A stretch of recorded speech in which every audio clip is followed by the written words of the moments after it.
Welcome to It Takes Two. I am Charles. And I'm Clarissa. Talking shop on relationships, mental health, and... the American exaggeration. Don't worry, it's not political. Oh, thank God. We'll cover the question about why couples use exaggerated language in conflict and throughout their relationships. Interesting. Why do we always say, "You never take out the trash"? Well, you never do the dishes. Well, we're going to talk about that today. But before we dive in, let's start with our 1-2 stat fact of the week. What do we got, Clarissa? Well, recently I was learning about why men struggle with their emotions. And there's a fun little... Wait. Men don't struggle with emotions. You can't... Never. Anyway, sorry. Keep oh, going. Never. Anyway. Yes. It is actually called covert male depression. Oh, they put a name for it. Okay, but what does the covert mean? Have you ever heard of like overt rules versus covert rules? I know covert usually has to do with spies in James Bond movies, like it's a covert operation. How manly of you to associate that. Well, I don't have emotions. All I do is throw footballs. Anyway. So overt versus covert. Overt is like obvious, known, and then covert is like usually unknown or like underlying, kind of like the non-obvious. Okay, so how does this play out in a man's life if they have covert depression? Well, there's a researcher and author named Terry Real from Cambridge, Massachusetts. Ooh, okay. And they describe that this process is called the loss of the relational. Boys and girls actually are born with the exact same sensitivity and emotional capability Oh, interesting. as each other. Yeah. Okay. But over time, men, to become men, lose their relationship with their mothers and their emotions, and they're like in touch with their core selves. Oh, so you're saying if I become a workaholic to suppress my emotions, it means I have childhood trauma. Go figure.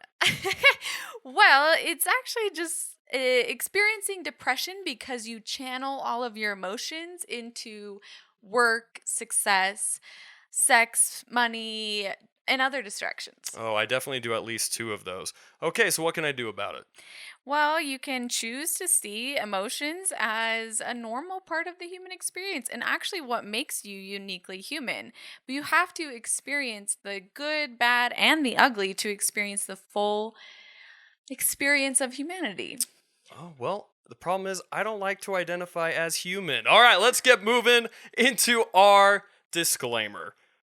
This podcast only provides information. It's not a viable replacement for a therapy session.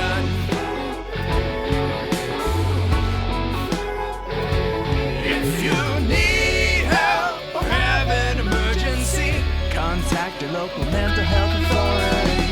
Our hosts are experts on mental health. Many of our guests are too.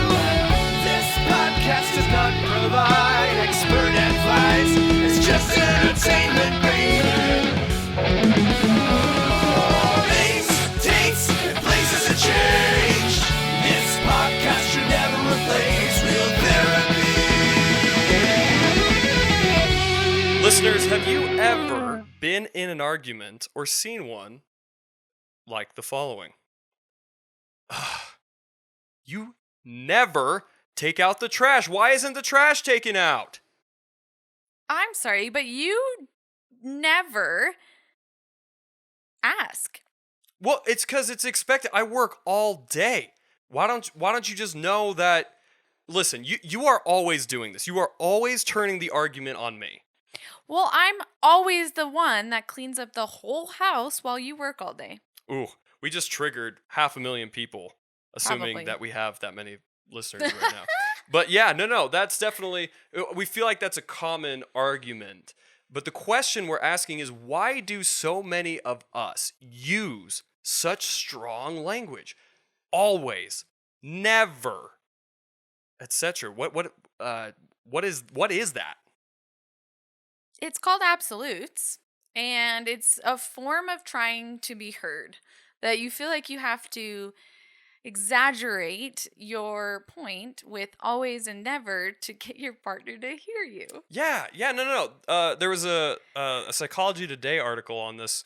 Dr. Michael Carson says one reason we exaggerate is because an accurate statement fails to elicit the response we think is appropriate to the occasion. He goes on, he says, I learned this from a woman who was arrested for making a false police report. She said her boyfriend was trying to kill her, which was true, but the cops did not seem alarmed. So she added that he had a weapon.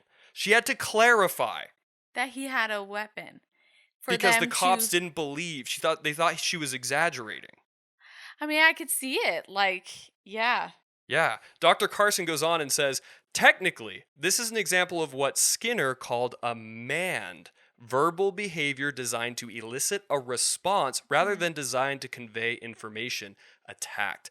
Many lies are of this sort. The person simply is not interested in what's technically true, only in the effect on the audience. They aren't really lying, more like painting impressionistically with words. So what is the painting that I am painting when I come at you and say, you never take out the trash? Well, I'm guessing there's something not only about the trash, but you're painting this picture of how tired and overwhelmed you are. Yeah. And that you're annoyed that I didn't help you or something. Yeah, that makes sense. What's that called? Isn't there something in therapy when you're focusing instead of, like, you're not actually arguing about the trash, you're arguing about something else? You mean process over content? Yeah. Tell us about that.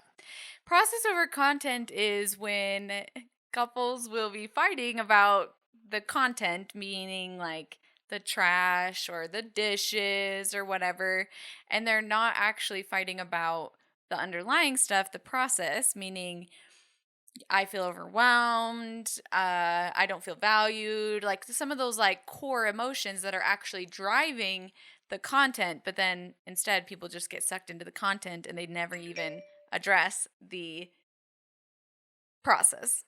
That makes sense. So in our example, you said, yeah, but you never ask.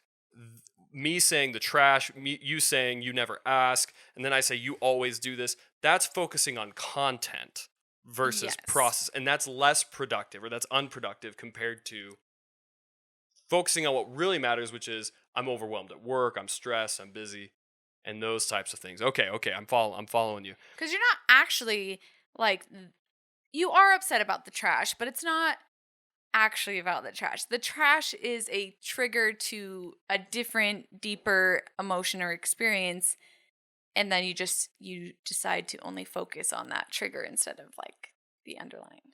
That makes sense. And what else? What's that thing called? So the way you react in our scenario is you kind of fired back at me. That defensiveness. It's scorekeeping, right? Yeah. Scorekeeping.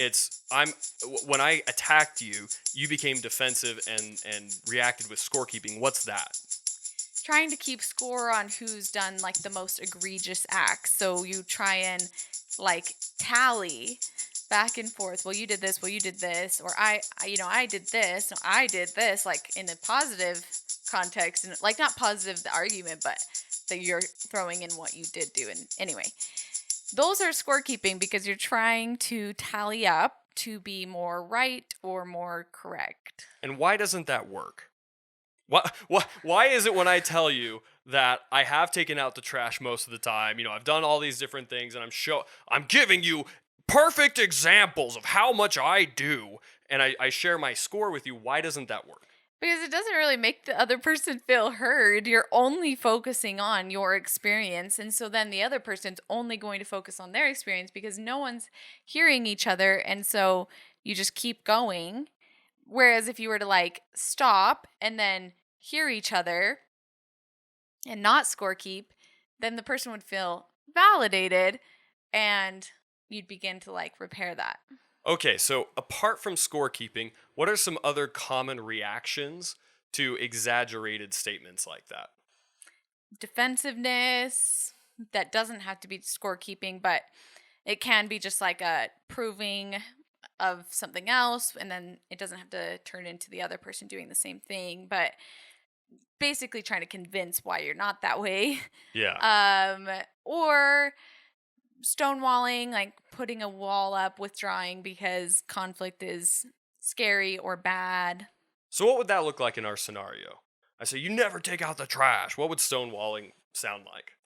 It'd probably be like the receiving partner of that would just put up a stone wall and just be like, okay, yeah, I'll take out the trash. Oh, okay. And then they would just kind of like close off and withdraw from like the emotional side of things. And is that, I guess, I mean, it's kind of a weird question. Is that worse than scorekeeping? Is it similarly unproductive? What would you say? Similarly unproductive. It depends though, because for different reasons, right? Like one, it's unproductive because it escalates and things get probably more intense. And that being like scorekeeping. But stonewalling, that is unproductive because then you just avoid. You don't really address the problem either. Yeah. And so, that can build resentments and other things. So I mean, that goes back to this idea of you're harming the process much more than the content of just not taking out the trash. Your relationship is actually being harmed through scorekeeping or stonewalling or whatnot. Dr. Carson continues on other reasons we use exaggerations in arguments. He says, another reason we exaggerate is that we don't believe in the righteousness of our own cause. We think we may be overreacting emotionally when we get so upset that our partner hasn't done the dishes, or in this case, take out the trash, after we have been at work all day. So we describe our condition at work as overwhelmed or stressed out instead of busy, in order to justify being peeved about not taking out the trash. If you lack an internal voice that assures you that you have the right to be heard, you have to turn the situation into a catastrophe to justify complaining about it. Yeah.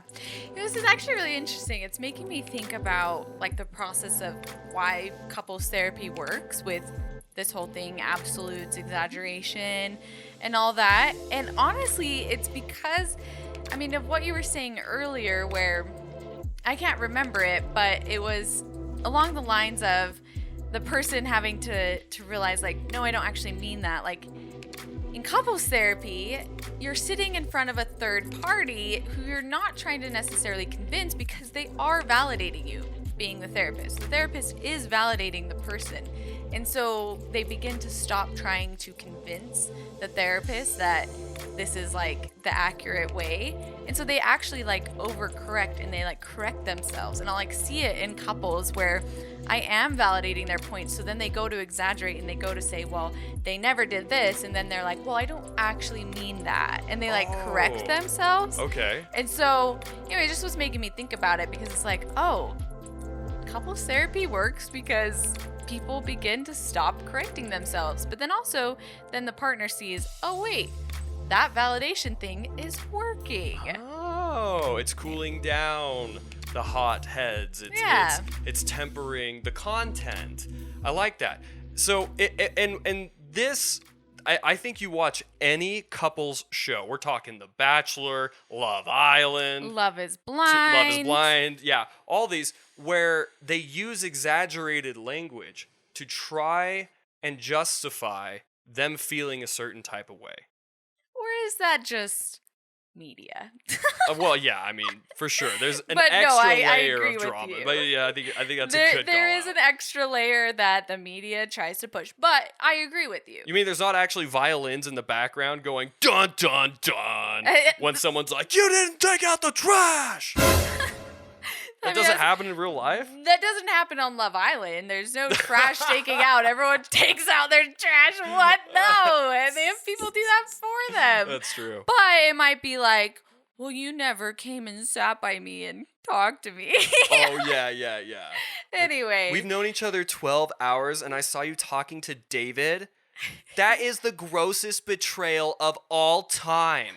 But that's what we're talking about, time. right? We're like, but seriously, those are the words that they use to justify the feelings of hurt that they're experiencing. But, and this leads perfectly into our last section here. What can we do about it? If your partner is coming to you and saying this extremely hyperbolized, exaggerated statement about something that's actually kind of petty, what can you do about it?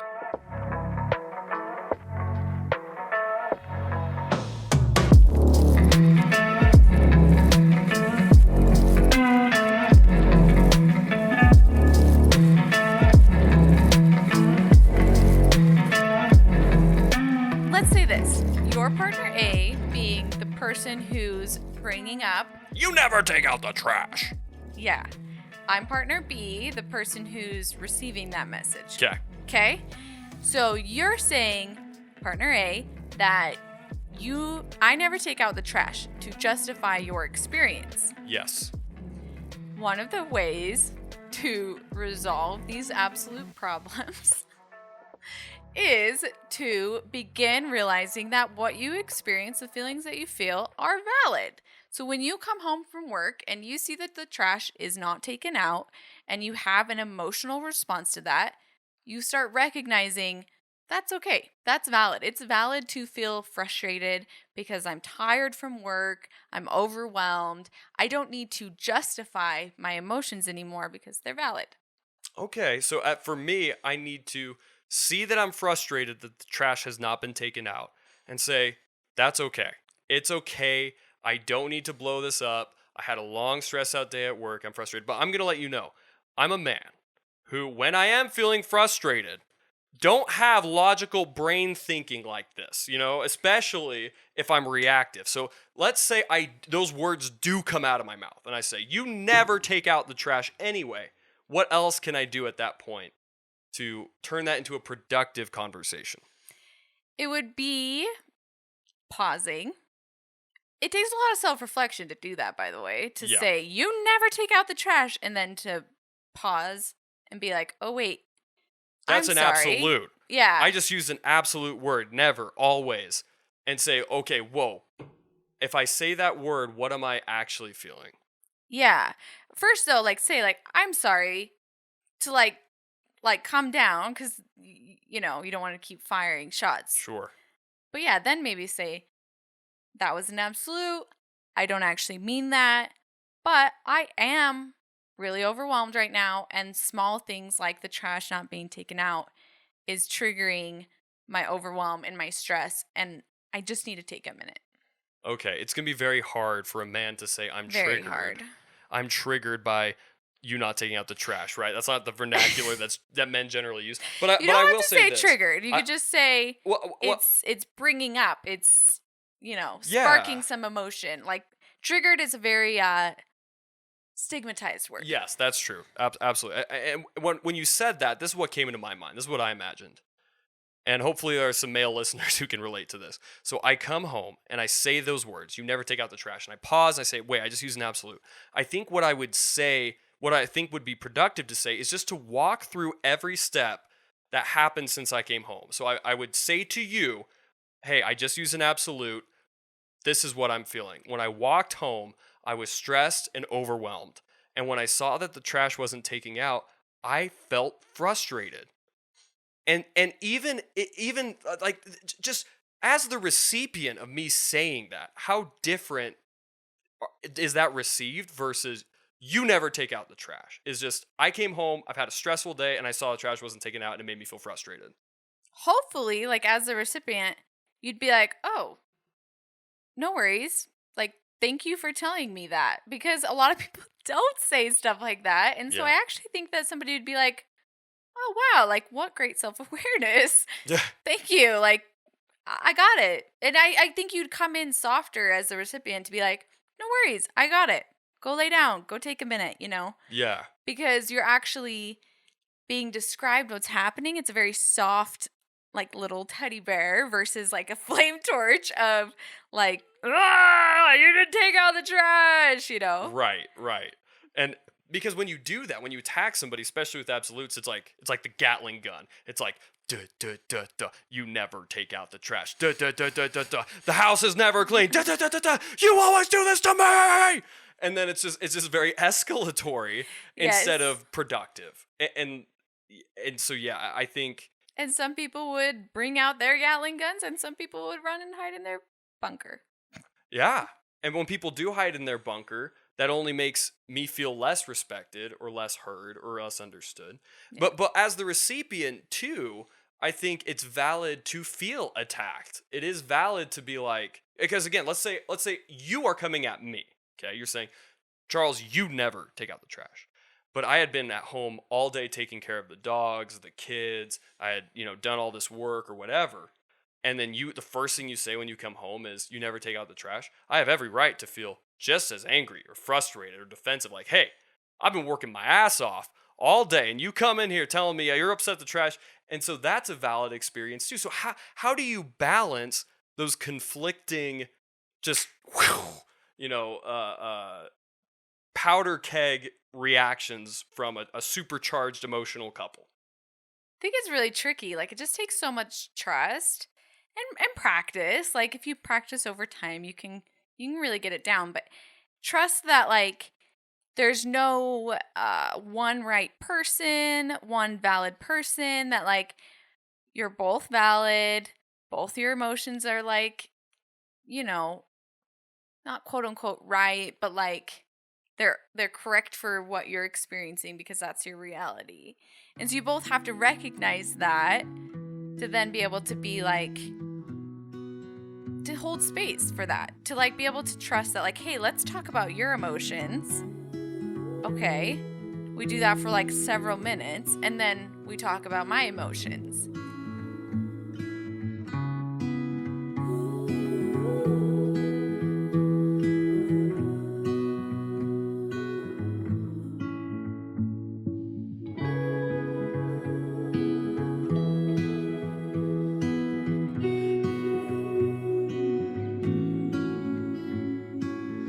Kind of like the other day when you came home from your work trip. Oh no.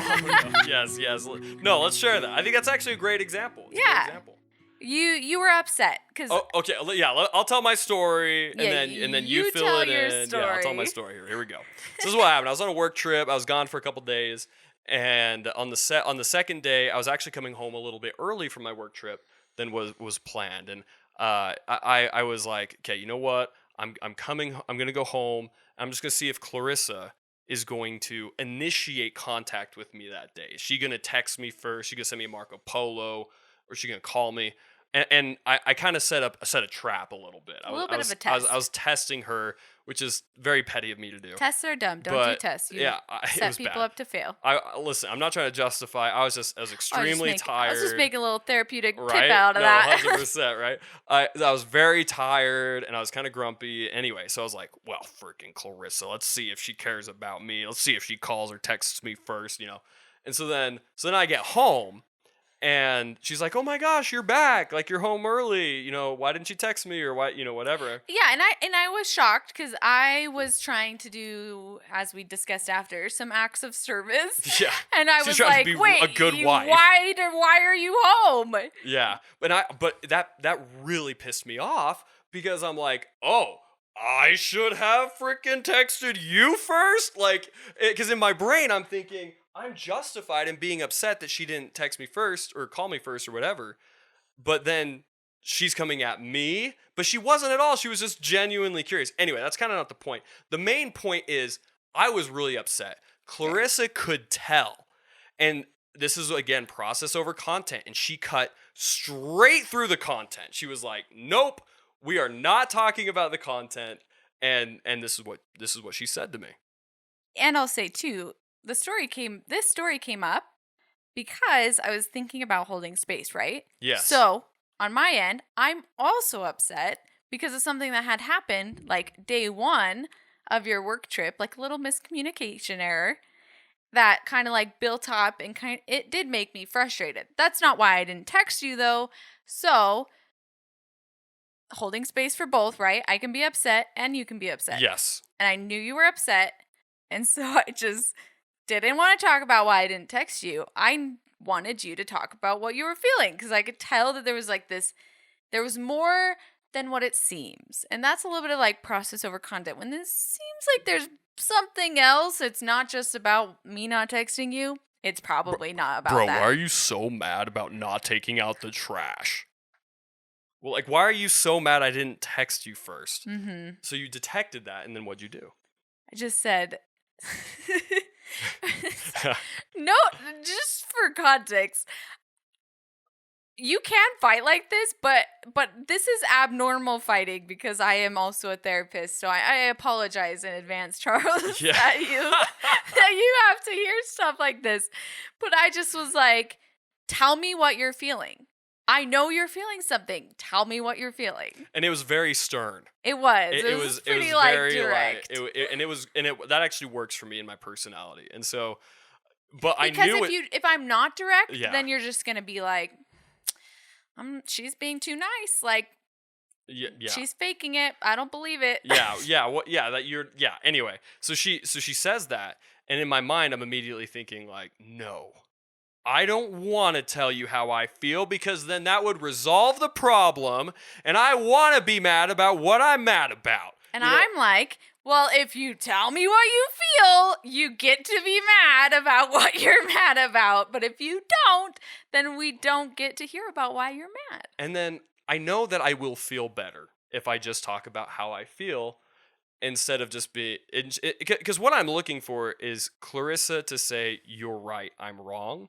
But the thing is, that truthfully is not a satisfying conclusion to an argument. You think it might be, but it never is. What you want to feel is to feel heard and understood.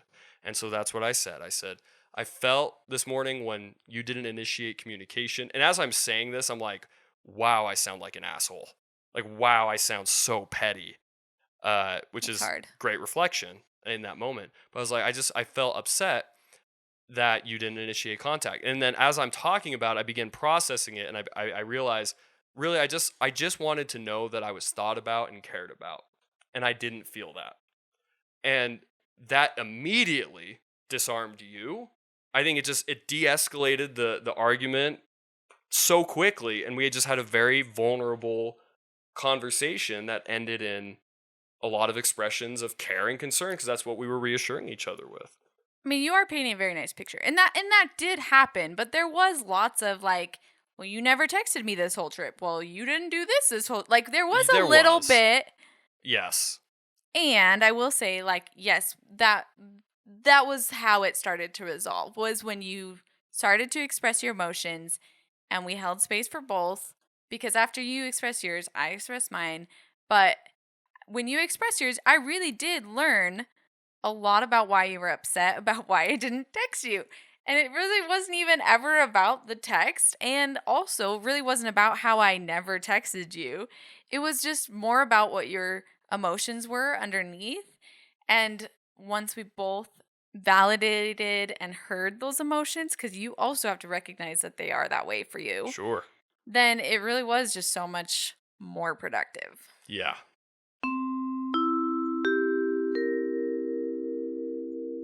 I want to circle back to partner A and partner B. Okay. You remember you were partner A and you told me that I never take out the trash. Yes. And I said that if you use some self-awareness and understand that your emotions are valid, then we can get to this point of great resolution. Yes. Well, if you're partner B and you hear a statement because partner A failed to recognize that they're valid and recognize what they're actually feeling, and you receive this as partner B, it is also a great way to resolve it if you hear it and understand that the always and never statement is not actually factual. Because if they were in a better headspace and they were challenged on that, they would actually probably disagree with themselves that it's not an absolute of never taking out the trash. And you said in couples therapy that often manifests itself automatically. Yes. Because they're reporting it to a third party who would be like, every time. Yeah. Which is just so wonderful of couples therapy to work that way. It's almost like there's so many, like, I could get on a tangent, but there's so many structural things about couples therapy that just make it innately helpful. But anyway, it's important as partner B to just hear it and think on your end, they're feeling a lot of things. They're not being factual. They're speaking of emotions, and that's okay, and it's valid. So I'm just going to listen and then maybe say something like, I'm so sorry that I didn't take out the trash and it made you upset. I'm going to go do that. And then I want to talk, or like take a second and then go talk about it. And then when you go back to talking about it, saying something along the lines of like, I noticed you're overwhelmed, or is there anything else you want to talk about? Yeah. To try and open a dialogue Instead of just being like, oh yeah, I never took out the trash. It's like Yeah, no, for real. just being like, oh, okay, yeah, that's really valid. I'm so sorry. It makes me think that for partner A and for partner B, don't take the bait for either. Don't. It's a trap. It's Wha- it's a trap. It's a trap. There it is. Yes. Star Wars, anyone? Yeah, absolutely. Admiral Akbar. It's a trap. Anyway, no, but it is because as partner A, I see the trash now taken out, and all this emotion wells up inside of me. No, Charles, do not take the bait. Do not take it. These are just emotions, and I need to express those emotions. And then for partner B, when partner A says, you never take out the trash, do not take the bait. Do not. It's not about the factual things that they're saying. They're just It's not about the having- content. It's not about it's just emotions. And emotions are valid. Yes. And so just listen to your emotions and to your partner's emotions. There you go.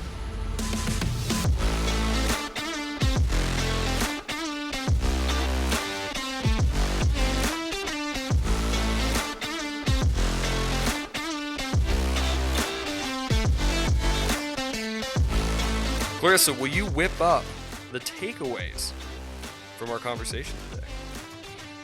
Absolutes are an exaggeration because you're trying to feel heard. So recognize that there's something you need to be heard about and work to not use them, for one, but also to start sharing a little bit more about the underlying emotions that you're experiencing, the process that we described. You know, you're always so good at explaining these types of things. Is it okay to say that? In like a positive way? Is it okay to use positive absolutes?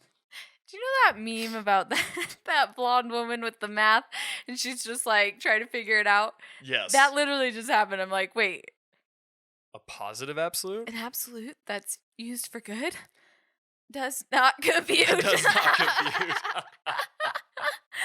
No, Well, I mean, well, I think well, it's no, okay but, as long as you're not. Is it? I think it's. Because think about if I say like you're so perfect, doesn't that set up an unrealistic expectation? I mean, that's what I was about to get to. I think it's okay as long as you're not taking it as factual. If you're just taking it as a compliment, yeah. Okay, so try not to use absolutes. And if you do use them or hear them, just recognize this is not truth. This is American exaggeration. This is English language hyperbole. Emotions. And it's really about underlying emotions. So Love validate it. those emotions, and men, you have them. So learn them. Yeah, covert depression, apparently. Covert depression.